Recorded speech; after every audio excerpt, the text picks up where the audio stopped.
Hello. हाँ भाई बच्चों, ऑर्गेनिक केमिस्ट्री के 15 ऐसे आहा क्वेश्चन हैं जो आपको आपके सीबीएसई के एग्जाम में, जो आपका बोर्ड का एग्जाम है, हर हालत में दिखेंगे। अब इसका मतलब ये थोड़ी कि सर 15 के 15 ही आ जाएंगे, चैप्टर तो 6 नंबर का है। कहने का मतलब ये है कि इन 15 क्वेश्चन में से ही आपके वो 6 क्वेश्चन आने वाले हैं, मतलब 6 मार्क्स का पेपर आपका होने वाला है पूरा का पूरा। समझ में आ रही है बात? अगर आपने ये 15 क्वेश्चन बहुत ढंग से ईमानदारी से कर लिए तो भाई तुम्हारे 6 नंबर पक्के हैं। आहा क्यों कह रहा हूं? क्योंकि ये आएंगे ही आएंगे क्वेश्चन है। 15 क्वेश्चन हैं, ठीक है, जब तुम इनको सॉल्व करोगे तो मिलेगा 15 से थोड़े से ज्यादा हो गए हैं क्वेश्चन, बट टॉपिक वाइज यही 15 क्वेश्चन आपके बनते हैं, इसके अलावा और कोई क्वेश्चन बनता ही नहीं है। ठीक है बच्चा, तो ध्यान से देखना वीडियो, और ये पूरे के पूरे 15 क्वेश्चन हम करके जाएंगे आज। ठीक है, तो सबसे पहला क्वेश्चन हमारे पास जो आता है वो है आपका एनसीईआरटी का ही क्वेश्चन है। क्वेश्चन है कि आपको टोटल आइसोमर्स बनाने हैं। Draw all the 8 isomer structural isomers that have a molecular formula C5H11Br. Name each isomer according to the IUPAC and classify them as primary, secondary और टर्शियरी अमाइन। अब देखो यहां पर आपके कितने टॉपिक कवर हो गए? यहां पर आपके टॉपिक कवर हो गए पूरे 3। पहला आइसोमेरिज्म। कौन सा isomerism? Structural isomerism. Structural isomerism की बात करें तो स्ट्रक्चरल आइसोमेरिज्म कौन सा आइसोमेरिज्म होता है बेटा? जिसमें मॉलिक्यूल की स्ट्रक्चर बदल जाती है, बॉन्ड की स्ट्रक्चर चेंज हो जाती है। ठीक है ना, नाम ही बदल जाएगा। ठीक है ना, नाम बदल जाता है, पहली बात। जो स्टीरियो आइसोमेरिज्म होता है इसमें नाम नहीं बदलता, अरेंजमेंट चेंज हो जाती है। आगे क्या कह रहा है? मॉलिक्यूलर फॉर्मूला क्या है? C5H12 और Br।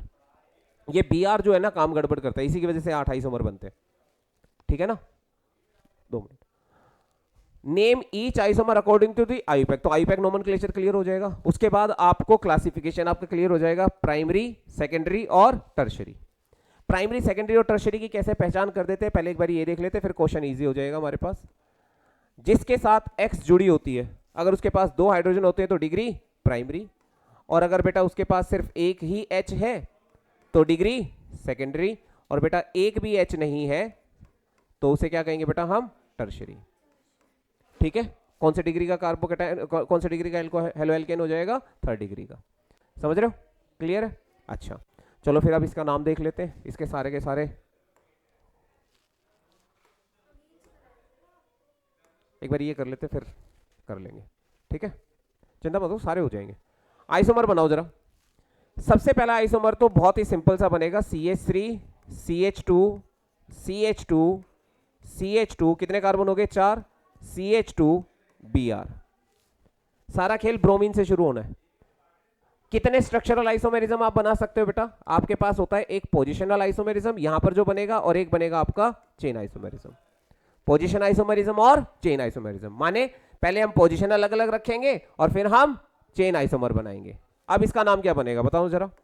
1 ब्रोमो, 5 कार्बन की चेन है पेंट, सारे बॉन्ड सिंगल है एन। अब इस ब्रोमीन को नचाओ, कहां कहां पर नचा सकते हैं? 2nd कार्बन पर। क्या बता रखा था सर ने तरीका? कि जहां से जाएगा वहां पर एक हाइड्रोजन क्रेडिट हो जाएगा, और जहां जाएगा वहां एक हाइड्रोजन कम हो जाएगा। तो अगली स्ट्रक्चर क्या बन जानी है आपकी? बताओ। अगली स्ट्रक्चर बन जाएगी CH3 CH2, फिर CH2 और फिर CH। अब ब्रोमीन यहां आ गई, जैसे ही ब्रोमीन यहां पर आ गई ये मॉलिक्यूल बन गया। अभी भी लॉन्गेस्ट चेन कितने कार्बन की है? 5 की है। तो काउंटिंग कितने से करोगे? 1 2 3 4 5। नाम क्या बन गया? 2 ब्रोमो पेंटेन। चेन सेम है, पोजीशन चेंज हो रही है, यानी कि पोजीशन आइसोमर है। डिग्री कौन सी है इसकी? 2nd डिग्री, और ऊपर वाले कंपाउंड की प्राइमरी। एक आइसोमर और क्या बनेगा? इसको इधर ले आऊं 3री पोजीशन पे भी, तो क्या बन जाएगा जी? CH3 CH2, इधर CH, इधर क्या आ गया? Br, इधर क्या आ गया बेटा? CH2, इधर क्या आ गया बेटा? CH3।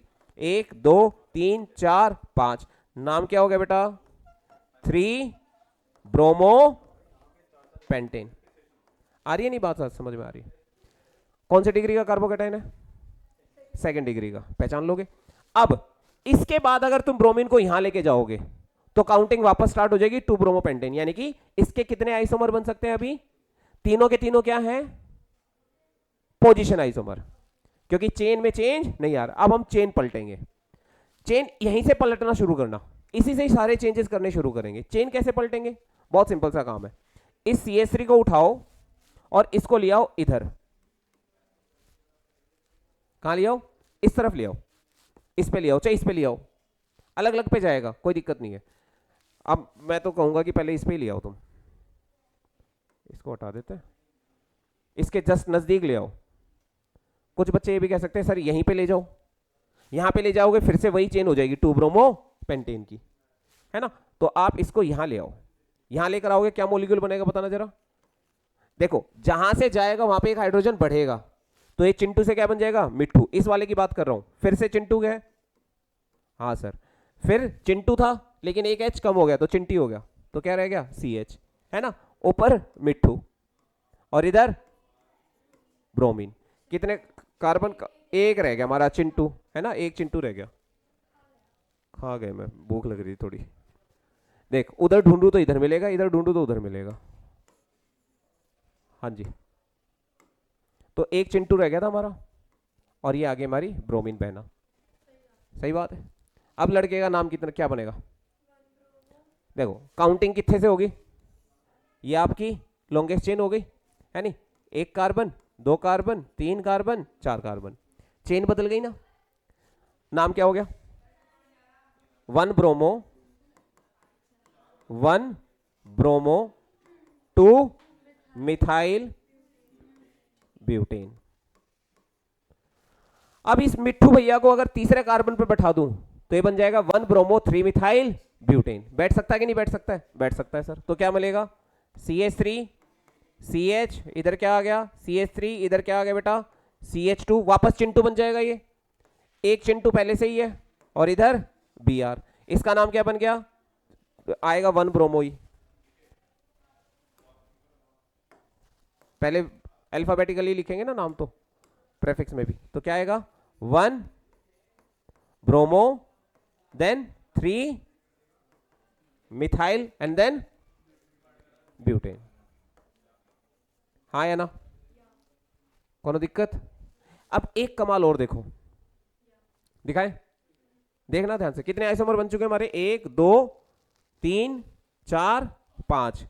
अब देखो, अब इस ब्रोमीन के साथ खेलेंगे। अब देखो ये इसमें चेन सेम रहेगी। अब ब्रोमीन नाचेगी। ब्रोमीन कहां से नाचेगी, इस ब्रोमीन को उठा के यहां पे ले आओ, इस ब्रोमीन को उठाकर यहां ले आओ, तो क्या मिलेगा बताओ जरा, CH3, ठीक है सर, CH इधर क्या है CH3, इधर क्या है CH, Br आ गया, यहां पे क्या आ गया Br, Br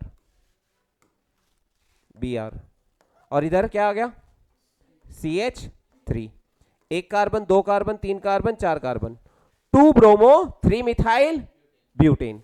अब इस ब्रोमीन को तीसरे कार्बन पर और ले आओ, इसी पे ले आओ, भले ही काउंटिंग दूसरी साइड से शुरू होगी। आपका अगला मॉलिक्यूल क्या बन जाएगा, CH3, यहां पर CH3, इधर Br, इधर CH2 और इधर CH3।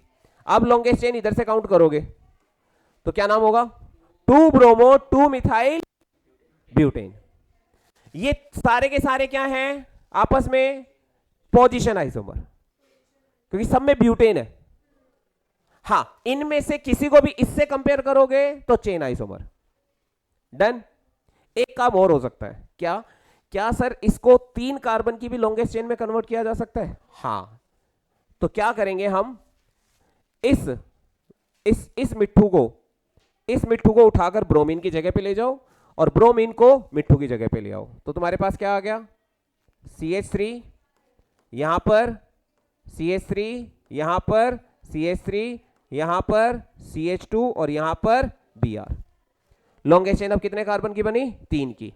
काउंटिंग कहां से, यहां से 1 2 3, नाम बताओ, 1 ब्रोमो 2 2 डाई मिथाइल प्रोपेन। ठीक है बच्चा, अब जल्दी से इन सबकी डिग्री आइडेंटिफाई करो, फिर हम अगला क्वेश्चन करेंगे। हाँ भाई, डिग्री आइडेंटिफाई कर ली। जैसे इसकी डिग्री क्या थी, इसकी 2nd डिग्री, इसकी प्राइमरी, यही यही यही है मेन चीज, इसकी प्राइमरी। अब इसकी सेकेंड डिग्री, इसकी टर्शरी, और इसकी प्राइमरी। ये गलती करते हैं बच्चे, इसको टर्शरी लिख के आ जाते हैं। ये टर्शरी नहीं है, कौन सी डिग्री का है? प्राइमरी डिग्री का है। अब आपसे सवाल है जो कि अलग ट्रिक की सवाल है, इनमें से कौन सा ऐसा मॉलिक्यूल है जो आपको फर्दर हेलोजिनेशन पर आपको 3 आइसोमर्स क्रिएट करके दे सकता है? 3 आइसोमर का मतलब क्या है, देखो मैं समझाता हूं बात। व्हाइट पेज ले लेते हैं, कहां से लेते हैं व्हाइट पेज? इसमें स्क्रीन ब्लैक। हाँ, मेरा सवाल ये है कि अगर आपके पास मॉलिक्यूल है C5H12, C5H12, तो C5H12 का कौन सा आइसोमर ऐसा होगा जो आपको हेलोजिनेशन पर 3 आइसोमर्स बनाकर दे सकता है? यानी कि अगर उसमें हेलोजन हम अटैच करें तो 3 जगह पर अटैच करने से 3 नए मॉलिक्यूल मिलेंगे।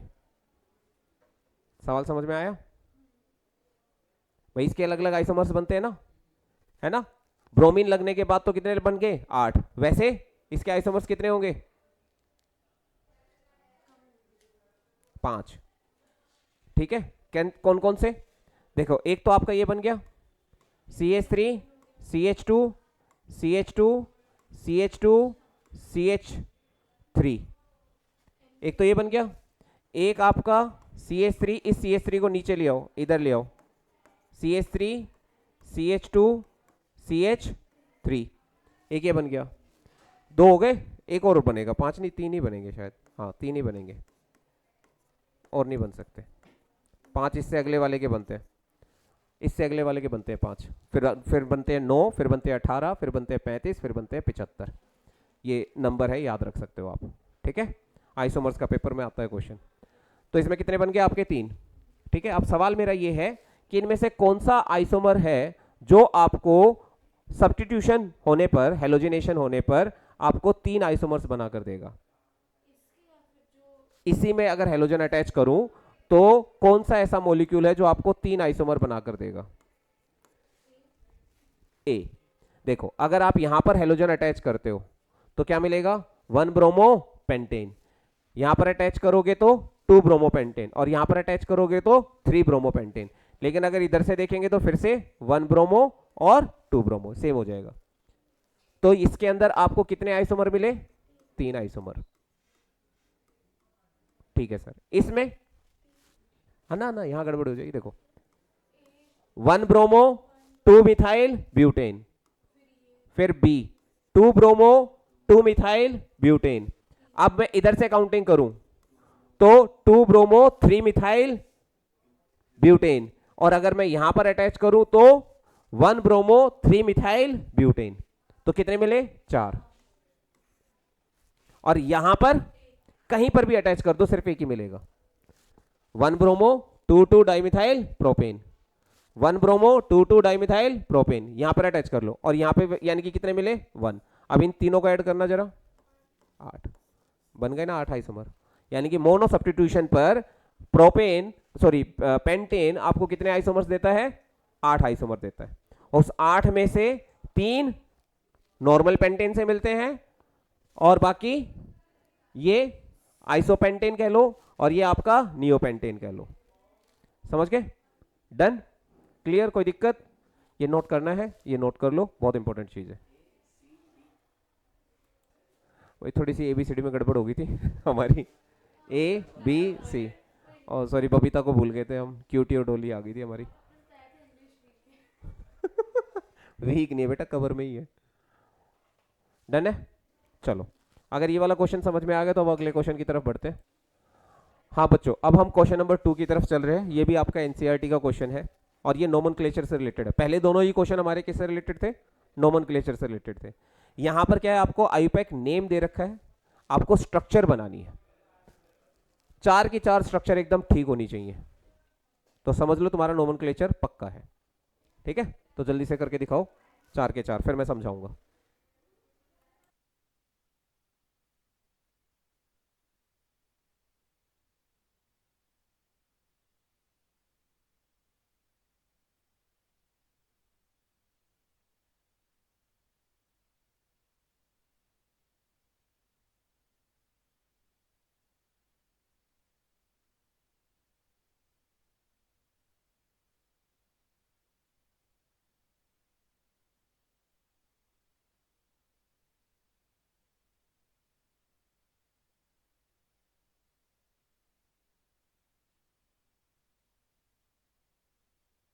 नहीं तब तो मैंने रिकॉर्डिंग बंद कर रखी थी। हाँ जी, तो आइए क्वेश्चन कर लेते। 2 क्लोरो 3 मिथाइल पेंट। किसी भी कंपाउंड का नाम लिखने के लिए सबसे पहले उसकी रूट को पकड़ो, यानी कि वर्ड रूट को। वर्ड रूट कितने कार्बन की है? 5 की। और फिर देखो कि उनका रिश्ता कैसा है। रिश्ता कहां से पता चलता है बेटा? एन है, इन है या आइन है। ऐसे ही यहां पर मेन कंपाउंड बेंजीन है, यहां पर मेन ब्यूट है और डबल बॉन्ड है सेकंड कार्बन पर। ऐसे ही 2 क्लोरो फिनाइल है, 1 आइडो ऑक्ट। वर्ड रूट कितने कार्बन की है? 8 की। सारे बॉन्ड क्या है? सिंगल है। ठीक है ना। तो पहले वाले का बना लेते हैं। 5 कार्बन की चेन है, 2 पे क्लोरीन है और 3 पे मिथाइल है। जहां पर एक सब्स्टिट्यूएंट होता है, जहां पर एक अटैचमेंट होता है, जैसे 2 क्लोरो 3 मिथाइल, तो वहां पर चिंटू ना आकर क्या आएगा? चिंटी। शुरुआत कहां से होती है? हमेशा मिट्ठू से। अगर कहीं कुछ भी अटैच नहीं है तो चिंटू चिंटू चिंटू चिंटू चलते जाएंगे, यानी कि CH2 CH2 CH2 CH2 चलते जाएंगे। अगर कहीं पर 2 3 डाई लिखा है तो वहां पर चिंटू भी हट जाएगा, चिंटी भी हट जाएगा, सिर्फ सिंटी रह जाएगा, यानी कि स, यानी कि कार्बन। ठीक है ना। तो अब बनाते हैं इसकी स्ट्रक्चर। तो पहले क्या है बेटा? शुरू में तो कुछ नहीं है तो मिट्ठू ले लो, 2 पे अटैचमेंट है तो चिंटी ले लो, और चिंटी के साथ क्या लगा दो? क्लोरीन। 3 पे भी अटैचमेंट है, चिंटी मिट्ठू अटैच है। उसके बाद आगे सारे चिंटू चलेंगे। चिंटू कितने कितने हो गए कार्बन हमारे पास? 4 हो गए, चौथा ही हो गया, और लास्ट वाला हमारा फिर से मिट्ठू हो जाएगा। अब इधर देखो, मेन कंपाउंड क्या है हमारा? भेंजी। बस कुछ नहीं देखना, पहले भेंजी बना लो। भेंजी के जगह पे कहां पर? भेंजी की जगह पे कहीं पर भी एक जगह पे ब्रोमीन लगा दो, तो ये हो गया 1 ब्रोमो। इसके बाद 4 पे क्या है? Secondary butyl. सेकेंडरी ब्यूटाइल का मतलब है सेकेंड कार्बन से अटैचमेंट। 4 पे है? अच्छा फिर पहले बोलो ना, तुम बोलते हो नहीं। थैंक यू जी। हाँ, तो 4 पे है सेकेंडरी ब्यूटाइल, यानी कि सेकेंड कार्बन से अटैचमेंट करनी है। हाँ लगाया रहे भैया, काहे चिंता कर ले हो। हाँ 2 पे क्या है? मिथाइल है। लो जी, मिट्ठू भैया आ गए, कहानी खत्म। सही बात है। देखो ऐसा क्या है, आपको ये बात ध्यान में रखना है कि आइसो वर्ड, ठीक है ना, और नियो वर्ड, ये वर्ड आपके आते हैं आईयूपैक नोमेनक्लेचर में अल्फाबेटिकली। ठीक है ना, ये नहीं आते बाकी के। सेकेंडरी का एस नहीं आता। हाँ, सेकेंडरी में एस जो है वो आपका अल्फाबेटिकली काउंट नहीं करना, ब्यूटाइल का ब काउंट होगा। ठीक है ना। तो बिट्टू आएगा, फिर मिट्ठू आएगा। सेकेंडरी ब्यूटाइल, बेटा मैंने ब्यूटाइल के ब्यूटाइल में सारे आइसोमर्स लिखवा रखे हैं, वो आपको याद करने पड़ेंगे। एक आइसोमर होता है हमारा N butyl, CH3 CH2 CH2 CH2, यहीं से आपकी पेरेंट चेन जुड़ी होगी। लेकिन अगर ये सेकंड कार्बन से अटैच है, CH3 CH2 CH, इधर CH3, अगर ये इस तरीके से अटैच है मेन चेन से, तो इसे कहेंगे सेकेंडरी ब्यूटाइल। एक होता है tert butyl, CH3 CH3 CH3, ये अगर पेरेंट कंपाउंड से चेन से जुड़ा है तो इसे कहेंगे टर्ट ब्यूटाइल। एक और होता है CH3 CH CH3 CH2, अगर ये पेरेंट कंपाउंड से जुड़ा हुआ है तो इसे कहते हैं आइसोब्यूटाइल। क्या कहते हैं? Isobutyl. Isobutyl, tert butyl, secondary butyl, n butyl. Isobutyl, tert butyl, secondary butyl, normal butyl. अगला क्या है हमारा? ऑक्टेन। 8 कार्बन है और 2 पर है, अच्छा हाँ, 1,4 डाई ब्रोमो ब्यूट 2 इन। 1,4 पे यानी कि फर्स्ट कार्बन पे और लास्ट कार्बन पे अटैचमेंट है, और बीच में क्या है? सेकंड कार्बन पर डबल बॉन्ड है। तो बड़ा आसान स्ट्रक्चर हो जाएगा। शुरुआत में अब मिट्ठू नहीं रहेगा क्योंकि पहले से ब्रोमीन अटैच है, तो चिंटू आएगा Br2, फिर CH, फिर डबल बॉन्ड, फिर से CH2 और फिर से Br, 1,4 डाइब्रोमो ब्यूट 2 इन। अगला क्या है? ऑक्टेन। ऑक्टेन में कितने कार्बन होते हैं बेटा? 8, और 2 पे ही अटैचमेंट है और 1 पे अटैचमेंट है, तो पहले 1 ही ले लो आप, CH2 ले लो और यहां पर क्या लगा दो? आयोडीन। फिर सेकेंडरी ले लो, चिंटी। चिंटी पे क्या है? क्लोरोफिनाइल, और वो भी सेकेंडरी, सेकेंड कार्बन पर, तो क्लोरो, ये हो गया क्लोरोफिनाइल। क्लोरोफिनाइल। अब कितने कार्बन हो गए बेटा आपके पास? 2 हो गए ना। अब कितने और बाकी रह गए? 6 बाकी रह गए। 6 में से 4 क्या होंगे? चिंटू। 6, हाँ 5 होंगे चिंटू, और लास्ट वाला क्या होगा? CH3 मिट्ठू। तो चिंटू को एक साथ लिख दो इकट्ठे करके, कोई दिक्कत नहीं है। समझ गए? तो कितने हो गए? 4 और 1 5, 6, अरे कम हो गए भाई, नहीं ठीक है, हाँ 5 और 1 6, 7 और 1 8 हो गया। क्वेश्चन क्लियर है? चलो अब अगले क्वेश्चन की तरफ बढ़ते हैं। Question number 3। हाँ जी, अब ये क्वेश्चन पता नहीं कितनी बार आया हुआ है ना? बहुत बार ये क्वेश्चन आया हुआ है कि which one of the following has the highest dipole moment. किसका होता है इसमें हाईएस्ट डाइपोल मोमेंट? CH2Cl2 का। ठीक है, सबसे कम डाइपोल मोमेंट किसका होता है? CCl4 का। होता ही नहीं, क्योंकि सिमेट्रिकल स्ट्रक्चर होती है। इसके अंदर सिमेट्रिकल स्ट्रक्चर नहीं होती, थोड़ी सी हाँ हल्की सिमेट्रिकल स्ट्रक्चर होती है, तो इस वजह से इसका dipole moment not equal to 0। But इस केस में क्या होता है? नेट डाइपोल मोमेंट एक ही डायरेक्शन में होता है, इसी वजह से डाइपोल मोमेंट ज्यादा हो जाता है। समझ में आई बात? स्ट्रक्चर बनाकर दिखा देनी है आपने, और इसी तरीके से बनाकर आना पेपर में, नंबर पूरे मिल जाएंगे। ये सी, हाँ थ्योरी बता रहा हूं बेटा, ठीक है, इसकी थ्योरी के बारे में डिस्कस कर लेते हैं। हाँ भाई, थ्योरी क्या कहती है इसकी? ये क्या है? सिमेट्रिकल। जितनी भी सिमेट्रिकल स्ट्रक्चर होती हैं उनका डाइपोल मोमेंट होता है 0। ठीक है, नेट डाइपोल मोमेंट क्या होता है बेटा? 0। CHCl3 की स्ट्रक्चर क्या होती है? Less symmetrical. लेस सिमेट्रिकल, इसलिए dipole moment not equal to 0। अगर CH2Cl2 की बात करें तो all dipole moment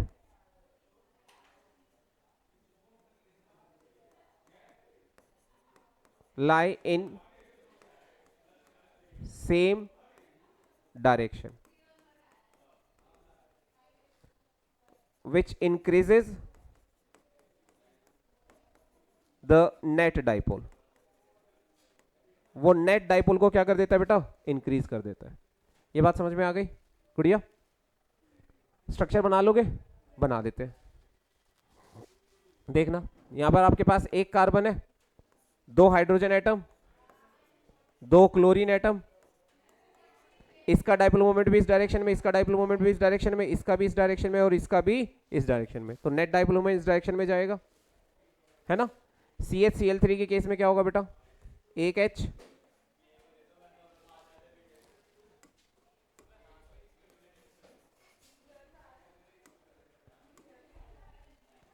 carbon, Cl, Cl, CH, CH।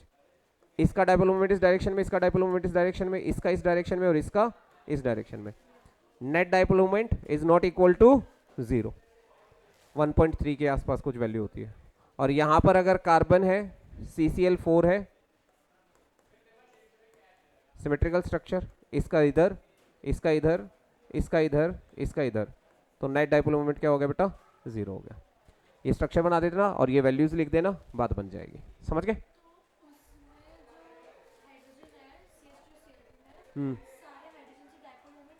क्योंकि carbon is more electronegative than hydrogen, chlorine की तरफ जा रहा है। ठीक है, नोट कर लो।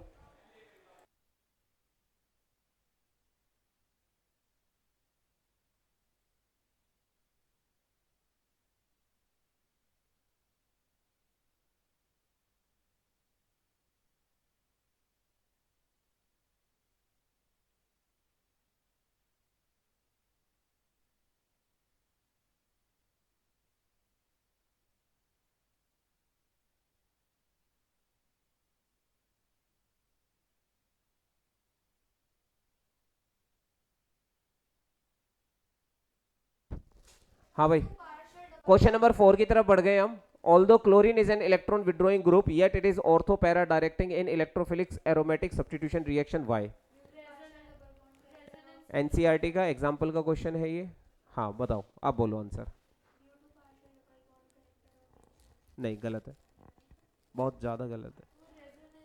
बताओ भाई। इसमें 2 टॉपिक आपके इन्वॉल्व है। कितने टॉपिक इन्वॉल्व है? 2। कौन से वो 2 टॉपिक है जो इसमें इन्वॉल्व है? जब आप बेंजीन रिंग की बात करते हो, जब आप बेंजीन रिंग की बात करते हो तो बेंजीन में आप जैसे यहां पर क्लोरीन लगाते हो या फ्लोरीन लगाते हो या आयोडीन लगाते हो, क्लोरीन जो है वो अपनी तरफ इलेक्ट्रॉन खींचता है through minus I effect, minus I effect जो कि होता है इंडक्टिव इफेक्ट। और ये इंडक्टिव इफेक्ट जो होता है वो स्ट्रॉन्गर होता है, stronger than are effect, are effect. तो नेट इलेक्ट्रॉन शिफ्टिंग अकर्स, कौन से इलेक्ट्रॉन? Sigma electron. कौन से इलेक्ट्रॉन बेटा? Sigma electron toward chlorine, toward chlorine. Done. जिसकी वजह से ये कैसे बिहेव करता है? इलेक्ट्रॉन विड्रॉइंग ग्रुप की तरह बिहेव करता है due to minus I effect. But सवाल ये है कि फिर ये ऑर्थो पैरा डायरेक्टिंग क्यों है? ऑर्थो पैरा डायरेक्टिंग है ड्यू टू रिजोनेंस। और वो भी कौन सी रिजोनेंस? Plus are effect. कौन सा इफेक्ट? Plus are effect. अब ये प्लस आर इफेक्ट क्या काम करता है? प्लस आर इफेक्ट, ध्यान देना, मोर प्रोमिनेंट यानी कि मोर इफेक्टिव होता है, more prominent than minus I at ortho and para position. इस वजह से जब आप इसको रिप्रेजेंट करते हो, ये लोन पेयर नीचे आ जाता है, ये बॉन्ड पेयर इधर चला जाता है, और आप रिजोनेंस के थ्रू बताते हो कि भाई जो ऑर्थो पोजीशन है और जो पैरा पोजीशन है वहां पर इलेक्ट्रॉन डेंसिटी क्या हो गई है? इंक्रीज हो गई है। इसलिए अब इलेक्ट्रोफाइल जब भी आएगा वो या तो ऑर्थो पे अटैक करेगा या पैरा पे अटैक करेगा। यानी कि direction decided by, get decided by resonance effect and reactivity decided by inductive effect. Through inductive effect it is an electron withdrawing group and through resonance effect it is ortho para directing group. मेरे हिसाब से question समझ में आ गया होगा। ये question paper में आएगा, 2 नंबर में आएगा। 2 नंबर में आप इस तरीके से इसको एक्सप्लेन कर सकते हो। एनसीईआरटी का बहुत इंपॉर्टेंट एग्जांपल है ये आपका। समझ गए बेटा? गुड्डू? डन। चलो अगले क्वेश्चन की तरफ बढ़ते हैं। हाँ।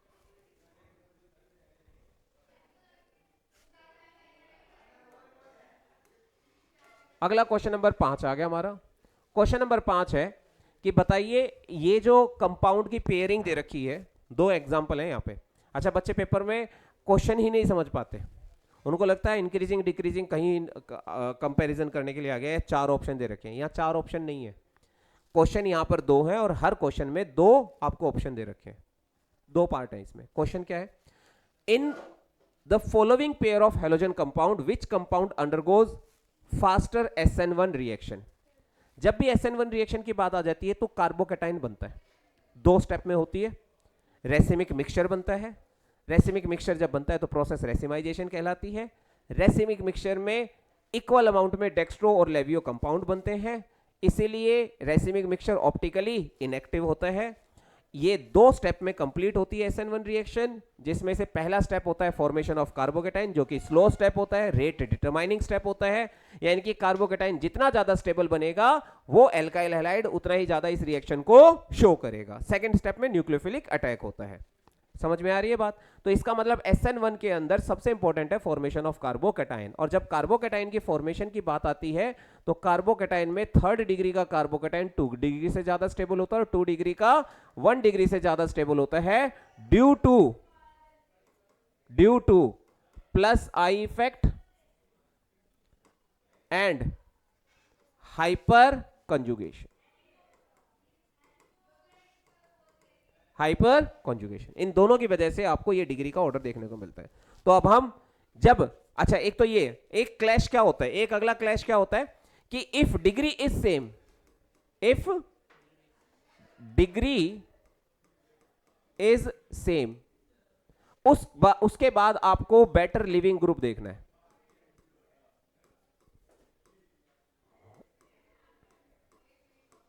कौन आसानी से बाहर भाग सकता है, तो आयोडीन जो होता है वो बेटर लिविंग ग्रुप होता है।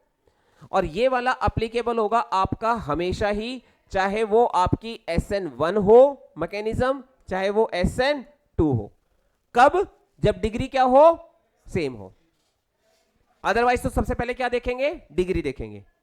SN1 में डिग्री का ऑर्डर ये, और SN2 में डिग्री का ऑर्डर बदल जाता है। SN2 क्या होता है, जिसमें एक न्यूक्लियोफाइल, हाँ न्यूक्लियोफाइल पीछे से आता है और जहां स्टेरिक हिंड्रेंस कम होती है वहां से अटैक करता है, और बीच में एक ट्रांजिशन स्टेट बनती है। उस ट्रांजिशन स्टेट में कार्बन के 5 बॉन्ड बन जाते हैं जो कि बनने पॉसिबल होते नहीं है।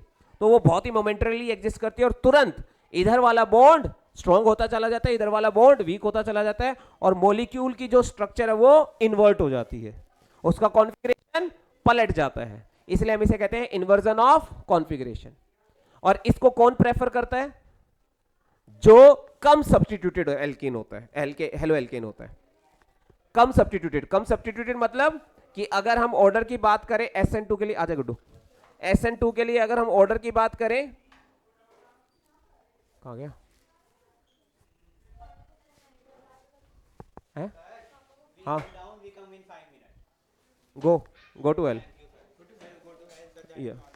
ओके गो, हाँ जी गुड्डू, हाँ कर लो। अगर हम SN2 की बात करें तो SN2 में हम क्या करते हैं जी, हाँ primary decree more reactive than second degree, second degree is more reactive than third degree, क्योंकि थर्ड डिग्री में स्टेरिक हिंड्रेंस बढ़ जाता है, बल्कि एल्काइल ग्रुप जुड़ जाते हैं, तो न्यूक्लियोफाइल को आने नहीं देते। आगे दिखा दो हमारे कार्बोकेटाइन पे, है नहीं, समझ रहे हो कि नहीं समझ रहे हो, डन है जी, कोई दिक्कत नहीं। बट यहां पे बात किसकी की गई है, तो मैंने देखो क्वेश्चन के साथ आपको कॉन्सेप्ट फ्री में खिला दिया, मजे करो। तो SN1 की बात कर रहे हैं, तो SN1 में यहां पे देखो आपके पास ये कौन से डिग्री का कंपाउंड है ना, हाँ मुर्गी का पंजा, थर्ड डिग्री है ना, और यहां पर सेकंड डिग्री, तो third degree is more reactive. अब यहां पर क्या है, ये कौन से डिग्री का है, सेकंड डिग्री, और ये कौन से डिग्री का है बेटा, प्राइमरी, कौन से डिग्री का है, प्राइमरी, तो second degree is more reactive. हो गया क्वेश्चन सॉल्व, समझ में आ गई बात। SN1 और SN2 मैकेनिज्म क्लियर हो गई, क्या ऑर्डर फॉलो करना वो समझ में आ गया, ठीक है डन। चलो आगे बढ़ते हैं, क्वेश्चन नंबर 6 की तरफ चलते हैं। क्वेश्चन नंबर 6 क्या है, आइडेंटिफाई ABCDER डैश। एक बार ये क्वेश्चन अटेम्प्ट करो, तुमसे जितना हो जाता है हो जाएगा, नहीं तो फिर मैं करवाऊंगा ही, करो। हाँ जी एक बार चलो अटेम्प्ट कर लेते हैं क्वेश्चन, बड़ा अच्छा क्वेश्चन है, हाँ सुंदर सा। अब इस क्वेश्चन की अगर मैं बात करूं तो इस क्वेश्चन में हमारे कॉन्सेप्ट क्या लग रहे हैं, मेन तो कॉन्सेप्ट की खेल है ना, मेन तो कॉन्सेप्ट का खेल है। पहला लग रहा है बेटा आपका GR, Grignard reaction. Grignard reaction में क्या होता है, रामू मांगे X, RMgX, तो यहां पर आपका क्या है बेटा, ध्यान रखना, ड्राई ईथर। यहां पर आपका एक रीजनिंग बेस्ड क्वेश्चन भी हो जाता है कि ग्रिग्नार्ड रिएक्शन जब होती है तो एनहाइड्रस कंडीशन रखते हैं, हाइड्रस रखी तो ये हाइड्रोकार्बन बन जाएगा, एल्केन बन जाएगा, तो ये क्या बन जाएगा बेटा, रामू मांगे X, ठीक है। रिएक्शन का नाम क्या हो गया, ग्रिग्नार्ड रिएक्शन। कितना इंपॉर्टेंट कंपाउंड है ये ग्रिग्नार्ड रिएक्शन, बहुत ज्यादा। कार्बोक्सिलिक एसिड बना लो, अल्कोहल बना लो, तीनों डिग्री के हैं, और जी आपका जो है और कीटोन बना लो, है ना, एल्डिहाइड बना लो, बहुत कुछ चीजें बन जाती हैं। चलो बात समझ में आ रही है। अगला कॉन्सेप्ट यहां पे लग रहा है बेटा WR, Wurtz reaction. Wurtz reaction में क्या होता है बेटा, RX सोडियम के साथ रिएक्ट करता है, दो ले लो, दो ये ले लो, ड्राई ईथर की प्रेजेंस में, तो R आपस में जुड़ जाता है, सोडियम X के साथ चला जाता है, 2NaX बाहर चला गया, वुड्स रिएक्शन। यही दो चीज लग रही है। एक तीसरी चीज जो बहुत इंपॉर्टेंट लग रही है वो ध्यान रख लो, जब रामू मांगे x आपके पास आ गया, क्या आ गया बेटा, रामू मांगे x, और इसमें आपने डाल दिया वाटर H2O, तो क्या होगा बेटा, ये जो R पार्ट है ये इस H के साथ जुड़ जाएगा, तो क्या बन जाएगा RH, बाहर क्या निकल गया MgOH। अगर आपने वाटर की जगह पर इसका आइसोटॉप फॉर्म ले लिया जो कि हैवी वाटर है, ड्यूटोरियम ऑक्साइड, ड्यूटोरियम ऑक्साइड, तो R के साथ D जुड़ जाएगा और बाहर क्या निकल जाएगा MgODX, MgODX। यही सबसे बड़ी गलती करते हैं बच्चे यहां पर जब इस क्वेश्चन को अटेम्प्ट करते हैं। क्या, एक तो ये हटा देते हैं, ये S किसने लिखा था यहां पे, हाँ देखो ध्यान से, यहां पर यही गलती करते हैं बच्चे, कहते हैं सर ये D जो है ये आइडेंटिफाई करना है क्या, नहीं ये D आइडेंटिफाई नहीं करना, ये D आइडेंटिफाई करना है, ये D तो ड्यूटोरियम है जो कि आइसोटॉप है हाइड्रोजन का। मैग्नीशियम के साथ क्या डाला हमने, अब ये कौन सी रिएक्शन है आपकी Gr, तो यानी कि यहां पे जो A कंपाउंड बनेगा आपका, यहां पर लिख देते हैं हम A कंपाउंड, अब देखिए उधर भाग गया, यही दिक्कत है इसके साथ, भागने पे लगा रहता है। तो A क्या बन जाएगा बेटा आपका, A बन जाएगा है साइक्लोहेक्सेन, और इधर Mg और साथ में Br, A बन गया। B में अब आपने क्या डाला वाटर, तो इस साइक्लोहेक्सेन के साथ क्या जुड़ेगा H, और साइक्लोहेक्सेन के साथ H जुड़ा के दिखाने की जरूरत नहीं है, दिखाना भी चाहो तो दिखा देना, तुम्हारा पेटा भरने के लिए तुम्हारे लिए सही रहेगा, H जुड़ जाता है, ठीक है। इसके बाद हम कौन से कंपाउंड की बात कर रहे हैं, C की, तो C की अगर हम बात करें तो C क्या बनेगा बेटा, ध्यान से देखना, देखो C कंपाउंड की अगर हम बात करें, अरे भाई चल ले, क्या दिक्कत हो रही है तेरे को, हाँ अगर C की बात करें तो R Br Mg आपस में जुड़ रहे हैं, तो C अभी के लिए क्या बनेगा R Mg Br, लेकिन अभी मुझे R नहीं पता है क्या है, और इसके अंदर क्या डाल दिया वाटर, सॉरी ड्यूटोरियम ऑक्साइड, तो यहां पे क्या बनेगा RD, RD।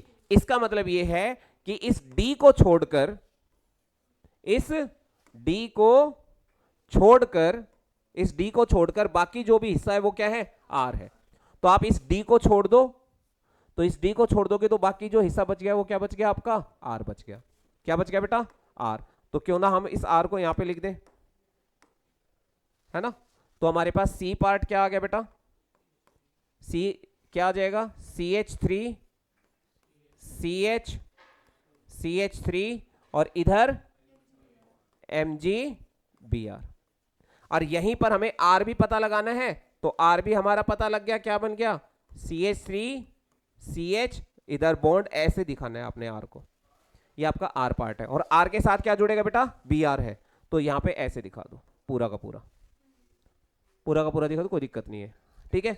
C दिखा दिया हमने, अब हमारा आ गया ये वाला मेन पार्ट, ध्यान देना ये वाला हिस्सा R1-X, R1-X में जब हमने सोडियम ईथर डाला तो क्या होगा बेटा, दो R पार्ट आपस में जुड़ जाएंगे, दो R पार्ट आपस में जुड़ने का मतलब है कि ये दो पार्ट हैं R के, एक ये हिस्सा और एक ये हिस्सा, तो एक हिस्सा आपका क्या है R1, एक हिस्सा क्या बेटा आपका R1, जिसे क्या कहते हैं टर्ट ब्यूटाइल, तो आपका R1 जो पार्ट है वो क्या बन गया बेटा आपका टर्ट ब्यूटाइल, ठीक है, टर्शियरी ब्यूटाइल कह लो R-, और इसके साथ क्या जुड़ा हुआ बेटा X, लिख दो, नहीं भी लिखोगे तो भी नंबर नहीं कटने, क्योंकि आपसे R1 पूछा है। अब इसी R1 की रिएक्शन किसके साथ हो रही है Mg के साथ, तो इसका मतलब यहां पर क्या बनेगा आपका, आपके पास यहां पर बनेगा R-MgX, तो इसका मतलब D कंपाउंड जो आपका बनेगा, D कंपाउंड जो बनेगा वो बनेगा आपका CH3 CH3, इधर भी CH3, इधर आ जाएगा MgX, MgX। अब इसके अंदर क्या डाल दिया वाटर, जैसे ही वाटर डालोगे तो आपको पता है यहां पर क्या बनेगा R1- और साथ में H, तो आपने R1- के साथ क्या लगा देना है H लगा देना है, तो आपका E पार्ट क्या बन गया बेटा CH3 CH3 CH3 और इधर क्या आ गया H, बस ये हो गया आपका कंप्लीट क्वेश्चन। भले ही ये क्वेश्चन आपको पेपर में ना भी दिखे एक बारी को, बट ये कॉन्सेप्ट आपको, ये टॉपिक जो आपको 3-4 कॉन्सेप्ट बहुत डिटेल में सिखा रहा है, और यही आपके कन्वर्जन्स में भी बहुत हेल्प करेगा। आने में हो सकता है कि आपको सिर्फ एक पार्ट पूछ ले, है ना, हो सकता है कि ये क्वेश्चन आपका 5 नंबर के क्वेश्चन का एक पार्ट बनकर आ जाए। तो कहने को तो क्वेश्चन कई तरीके से बनकर आ सकता है, बट कॉन्सेप्ट की क्लैरिटी। अच्छा, इसका एक पार्ट देकर आपसे एमसीक्यू क्वेश्चन भी पूछ सकता है। हो सकता है आपसे इतना हिस्सा ये दे दे और आपसे पूछे कि बताओ इसमें R1 डैश की वैल्यू क्या होगी। 4 ऑप्शन दे रखे होंगे आपसे, है ना, उसमें दे रखा होगा n butyl, isobutyl, secondary butyl और टर्ट ब्यूटाइल। तो आपने यहाँ पे कौन सा टिक मारना है? Tert butyl. समझ रहे हो, कई तरीके के क्वेश्चन बनने के चांसेस होते हैं। समझ गए? चलो अब क्वेश्चन नंबर 7 पे चलते हैं।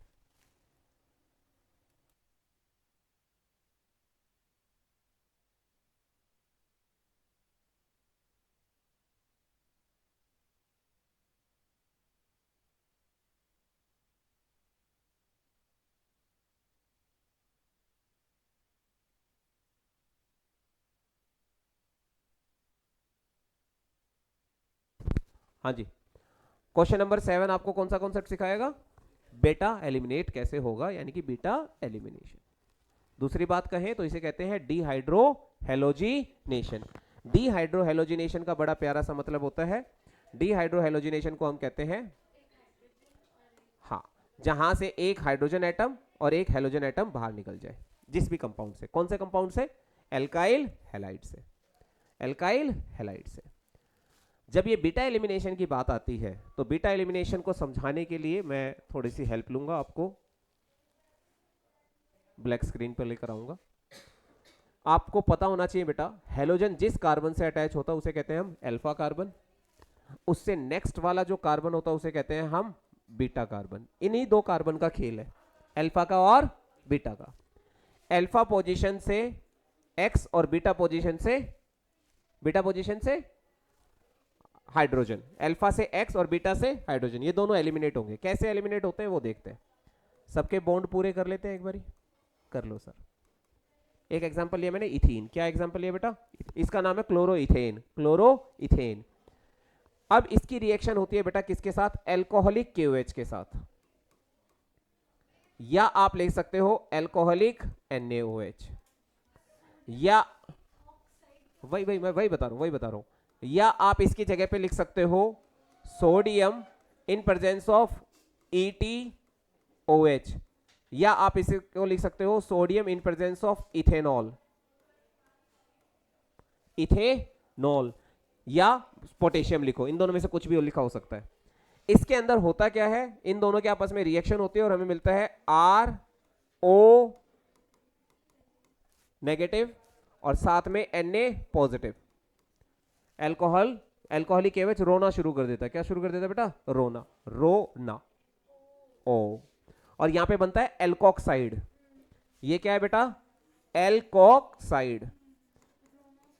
हाँ, ये जो एल्कोक्साइड है ना बच्चे, ये होता है हमारा स्ट्रॉन्ग बेस। क्या होता है? Strong base. और यही स्ट्रॉन्ग बेस जो है आपका बीटा कार्बन से क्या कैप्चर करता है? हाइड्रोजन को। कैप्चर दी बीटा हाइड्रोजन। सर बीटा को ही क्यों कैप्चर करता है? आगे गामा को क्यों नहीं कैप्चर करता है? अल्फा को क्यों नहीं कैप्चर करता है? अल्फा को कैप्चर करेगा तो बैलेंसिंग नहीं हो पाएगी, कार्बन के बॉन्ड पूरे नहीं बन पाएंगे। इसलिए कैप्चर कहां से होता है बेटा? बीटा से। और आगे गामा से क्यों नहीं हो पाता? क्योंकि वो और एसिडिक नहीं बन पाता। ये वाला हाइड्रोजन जो होता है हमारा प्रोटोनिक होता है, मतलब इस पे हल्का सा पॉजिटिव चार्ज डेवलप हो जाता है, बॉन्ड पोलर होता है, तो यहां से H का रिलीज होना आसान होता है। H का रिलीज होना आसान होता है। तो जब यहां से हाइड्रोजन को ये कैप्चर करेगा तो क्या बन जाएगा बेटा? ये ROH। वापस से अल्कोहल बन गया, खत्म कहानी। वापस से क्या बन गया? अल्कोहल। और यहां पर क्या बनेगा? Na positive. Na पॉजिटिव किसको कैप्चर कर लेगा? X को।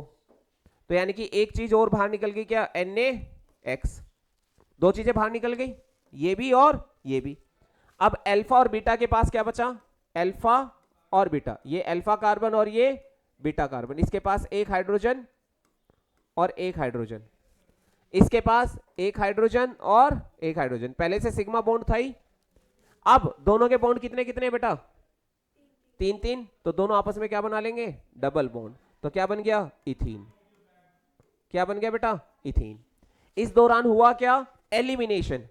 जब भी किसी कंपाउंड से कुछ एलिमिनेट होता है हमेशा बॉन्ड का नंबर इंक्रीज हो जाता है। जहां जहां एलिमिनेशन होगा वहां वहां उन दोनों के बीच में बॉन्ड का नंबर इंक्रीज हो जाएगा। सिंगल से क्या हो गया? डबल। डबल होता तो क्या बन जाता? ट्रिपल। आ रही है बात समझ में? डन। आपने हेलो एल्केन को किस में कन्वर्ट किया? एल्कीन में, by removing hydrogen from beta carbon, that's why it is known as beta elimination. बस इस बीटा एलिमिनेशन में एक रूल को दिमाग में रखना है कि during beta elimination सेटजेफ rule says more substituted alkene will be preferred. But ये मोर सब्स्टिट्यूटेड एल्कीन सर हमें पल्ले नहीं पड़ती, तो दिमाग में रखो कि बीटा कार्बन कभी भी टर्मिनल नहीं होना चाहिए। अगर टर्मिनल हो गया बीटा कार्बन तो दिक्कत पड़ जाएगी, क्योंकि वहां पर एल्कीन हमारी लेस सब्स्टिट्यूटेड हो जाएगी। बट अगर आपके पास कोई ऑप्शन ही नहीं है, जैसे यहां मेरे पास ऑप्शन ही नहीं था, बीटा दूसरा कोई ऑप्शन नहीं था, तो फिर टर्मिनल ही लेना पड़ेगा बेटा। अब देखो यहां तो माइनर ही एक ही प्रोडक्ट बनेगा, दूसरा बन ही नहीं सकता। बिल्कुल बनता है, पर हमें हमेशा मेजर प्रोडक्ट पे ध्यान देना है। हाँ, वहां पर आपको दोनों बना के दिखा देने, वहां पर आपको दोनों। अगर मेजर मेजर पूछेगा तो फिर आपने सिंगल बना के दिखाना है। समझ में आ गई बात? तो अब देखो आपका नोमेनक्लेचर कैसे काम आता है। अगर मैं बात करूं, फिर से वापस क्वेश्चन पे आऊं, है ना, तो वापस क्वेश्चन पे आऊं, तो ये अगर तुम्हें स्ट्रक्चर ही बनानी नहीं आती तो आप इस क्वेश्चन को कभी जिंदगी में अटेम्प्ट नहीं कर सकते। हाँ भाई, क्वेश्चन में स्ट्रक्चर ही नहीं बनानी आती तो क्वेश्चन कैसे अटेम्प्ट करोगे? पहला स्ट्रक्चर क्या बनेगा? 1 ब्रोमो 1 मिथाइल साइक्लोहेक्सेन। ये देखो साइक्लोहेक्सेन ये बन गया। 1 ब्रोमो, यहां पे ब्रोमीन लगा दीजिए, 1 मिथाइल, यहीं पे ही मिथाइल है जी। तो ये आपका कौन सा कार्बन है? Alpha carbon. ये आपका कौन सा कार्बन है? Beta carbon. पर ये वाला बीटा कार्बन मत लेना, टर्मिनल है। ये आपका कौन सा कार्बन है? Beta carbon. ये भी कौन सा है? बीटा। दोनों सेम है, कोई सा भी ले लो। तो इसका मतलब यहां से ब्रोमीन और यहां से हाइड्रोजन, क्या इसमें कोई चेंज आएगा? नहीं, ये एज इट इज रहेगा। तो इसमें अगर मैं प्रोडक्ट बनाना चाहूं एल्कोहलिक KOH डालकर, तो एक प्रोडक्ट तो आपका ये बन जाएगा CH3 डबल बॉन्ड। क्या सारे पूछे? All alkenes. तो ये एल्कीन बनेगी मेजर, इसमें मेजर माइनर मेंशन नहीं किया है ना। तो आपने यहां पर क्या करना है? मेजर लिखकर और इसका नाम लिख देना। नाम लिखना चाहो तो लिख देना, नहीं तो कोई दिक्कत नहीं है, नहीं लिखना बेटा, मेंशन नहीं है।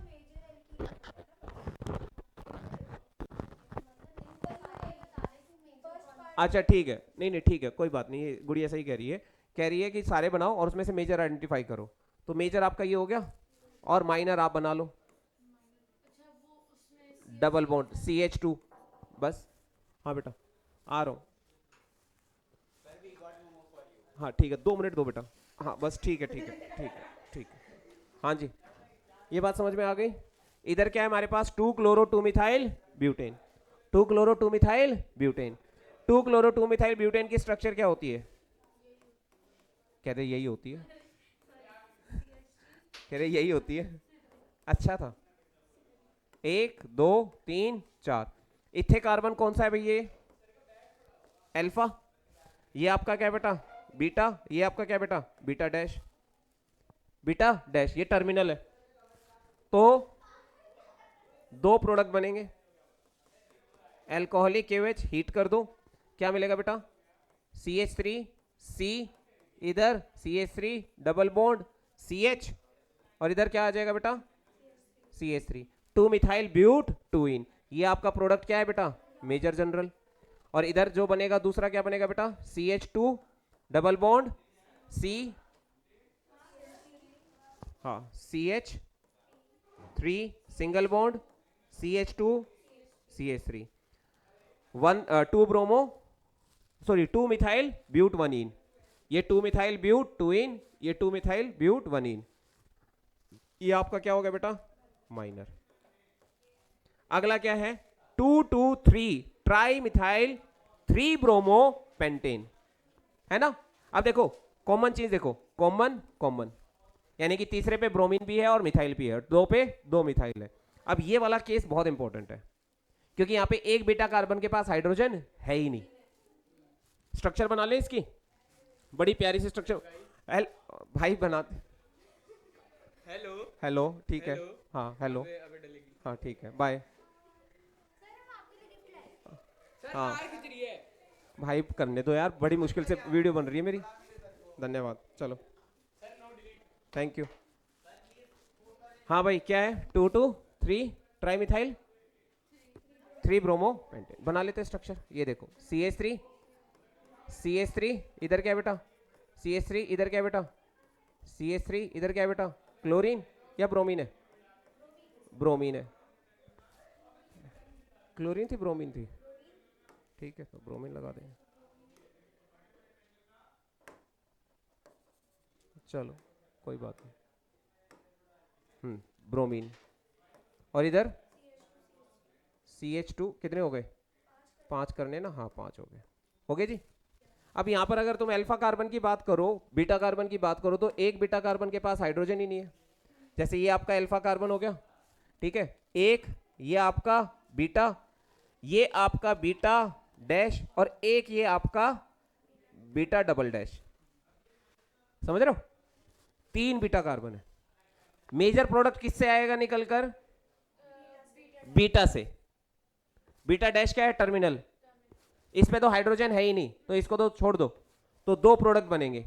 पहले प्रोडक्ट का क्या नाम होगा, चलो इसका प्रोडक्ट बना लेते हैं, बताना। यही स्ट्रक्चर है ना हमारे पास, CH3 C इधर, CH3 इधर, CH3 इधर, CH3 इधर, Br इधर, CH2 इधर, CH3। तो ये आपका कौन सा कार्बन है बेटा, अल्फा, ये आपका बीटा, ये आपका बीटा डैश, और ये आपका बीटा डबल डैश। तो भाई अल्कोहलिक KOH डाल दो, है ना। अल्कोहलिक KOH डालोगे तो आपके पास पहला प्रोडक्ट बनेगा CH3 C, CH3 CH3 इधर, C इधर, CH3 double bond CH CH3, ये आपका मेजर प्रोडक्ट बन गया। माइनर खुद बनाना, आ रही बात समझ में। माइनर प्रोडक्ट वैसे क्या बनेगा, CH3 C, CH3 CH3 C double bond CH2 CH2 CH3, ये आपका हो गया माइनर, ठीक है। इनका नाम बताओ,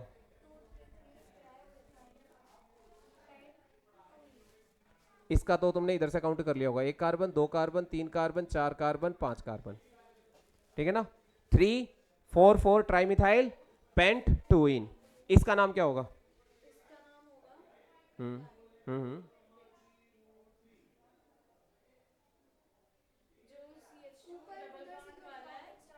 काउंटिंग तो है बेटा, डबल बॉन्ड को पहले प्रेफरेंस देते हैं। रूल याद रखो ना, नोमेनक्लेचर का एकमात्र सस्ता सा रूल है खाने पीने का, बड़ा सस्ता सा, क्या, फिर मैं लाया समोसा अपने लिए, ये रूल है। क्या बता देते हैं, बड़ी सिंपल सी बात है, कुछ ज्यादा मुश्किल नहीं है। फंक्शनल ग्रुप सबसे पहले प्रेफरेंस देंगे, मल्टीपल बॉन्ड, फिर लॉन्गेस्ट चेन, फिर साइड चेन, और फिर अल्फाबेटिकल ऑर्डर, समझ गए। अब यहां पर मल्टीपल बॉन्ड आ गया ना, यहां पे मल्टीपल बॉन्ड आ गया ना, आ गया ना मल्टीपल बॉन्ड, तो इसको पहले प्रेफरेंस देंगे अब हम। तो यहां पे काउंटिंग कहां से शुरू हो जाएगी, 1 2 3 4, यहां पर भी मल्टीपल बॉन्ड आ गया था ना पहले, तो मल्टीपल बॉन्ड को प्रेफरेंस दी मैंने, ना कि साइड चेन को, समझ गए बेटा, ठीक है।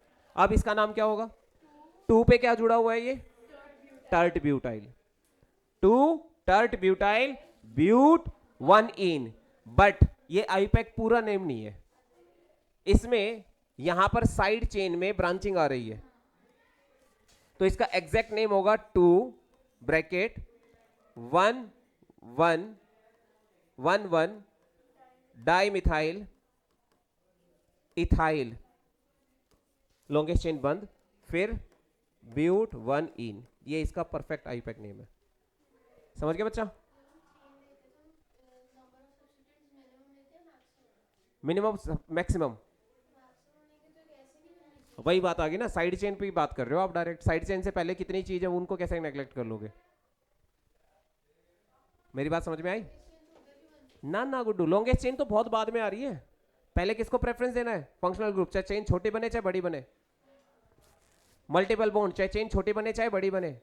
फिर आप इस पर आओगे लॉन्गेस्ट चेन वाले पार्ट पे, जहां पर कहीं पर मल्टीपल बॉन्ड नहीं है या फंक्शनल ग्रुप नहीं है, फिर लॉन्गेस्ट चेन ढूंढो।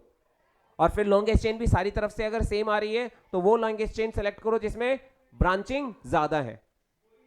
ब्रांचिंग ज्यादा है। आ रही है बात समझ में? नहीं हो सकता बेटू, तभी तो मैं बता रहा हूं।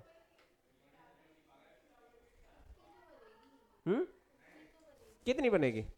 ऐसे जाएगी तो बेटा 5 कार्बन की चेन बन रही है, ऐसे जाएगी तो 3 कार्बन की 4 कार्बन की बन रही है। डन? ठीक है, आ गया क्वेश्चन समझ में? डिहाइड्रो हेलोजिनेशन समझ में आ गया? बीटा एलिमिनेशन समझ में आ गया? हाँ